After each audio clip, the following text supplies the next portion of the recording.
Hamas seems to be as well equipped as any other state actor, and it seems to have an inexhaustible supply of weapons.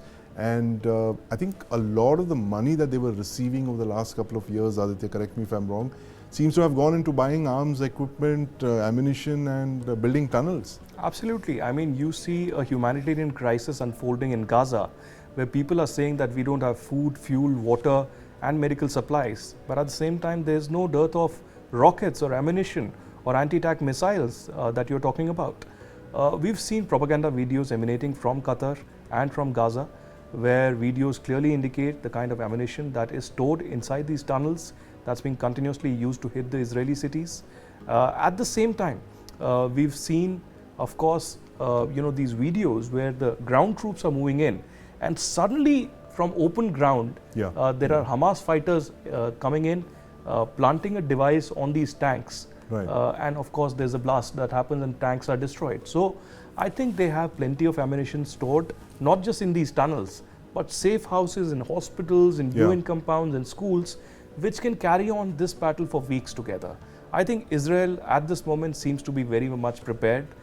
Israel has made up its mind and told the IDF troops that this will continue for weeks together, perhaps many months, and we have to be ready for it.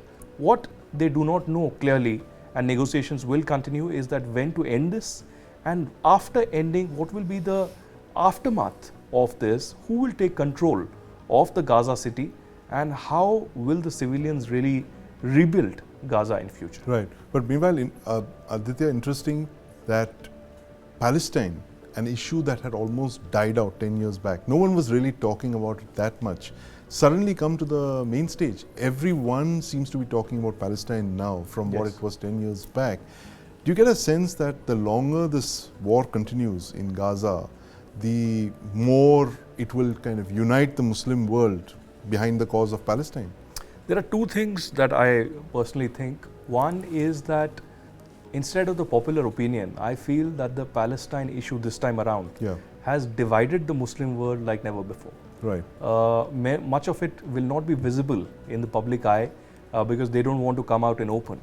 But I think the Saudi, the UAE and Egypt and Jordan are really horrified by the kind of terror attack that has happened, by the increased radicalization and terrorism in the area, and they feel if this continues and if this is propagated continuously, this will knock on their doors. And they were really looking forward to the normalization of the ties after the Abraham Accords now with Saudi Arabia, which has gone on the back burner but will eventually happen. Second thing that I clearly see happening is increased radicalization, because Palestinians have already been ingrained with a lot of hate. They're emotional about the Palestinian cause and they hate Jews. It's as simple as that. Hamas's charter clearly indicates not just fighting the Israelis and taking back their territory. It says we want to eradicate and annihilate Jews, and they say from the river to the sea. That means Israel needs to be completely cleared off from the world map. So this event will really spark a new wave of radicalization, not just in Palestine, in Gaza, in West Bank, but I think throughout the Muslim world. Meanwhile, Aditya, I was just looking at the map of US carrier-based deployments. There are 4 carrier battle groups deployed, 2 in the west, 2 in the east. 2 to deter China and off Taiwan, and 2 to deter Russia and Iran. Is it Cold War 2.0?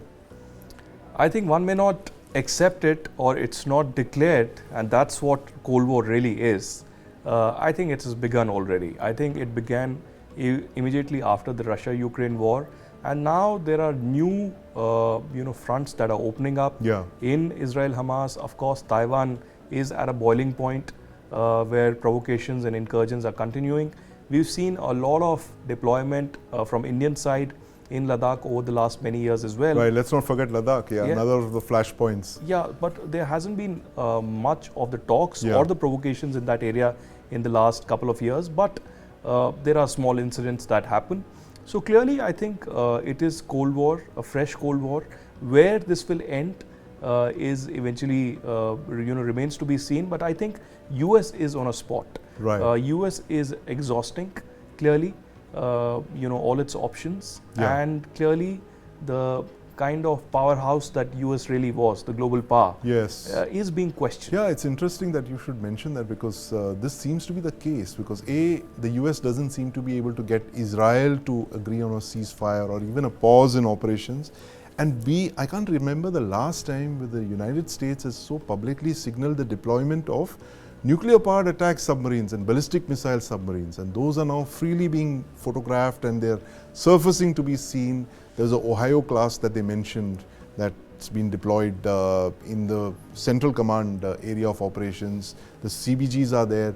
B-52s are flying around the world. So it's signaling of a kind that we didn't see even during the Cold War, if you could say, because a lot of it was done very subtly. But here, like you mentioned, it's possible that the United States feels it's stretched on many fronts. It's already fighting, well, not directly, but indirectly through the Israel and Ukraine. It's fighting on two fronts, and then you have China that's signaling a third front with Taiwan, where Chinese Navy has begun a major series of exercises, so the US has had to move 2 carrier battle groups. Very interesting times that we're living in, Aditya.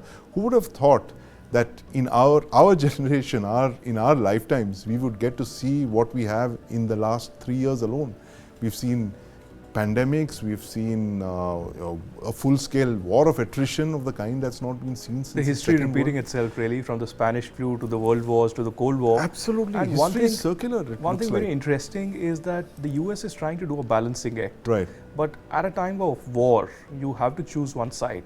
If you are directly actually supporting one side, you can't actually put the other relationship on a question mark. What happens here is that Israel and US are iron brothers. Yeah. But at the same time, US has strategic ties with a lot of other countries Right. in the Middle East.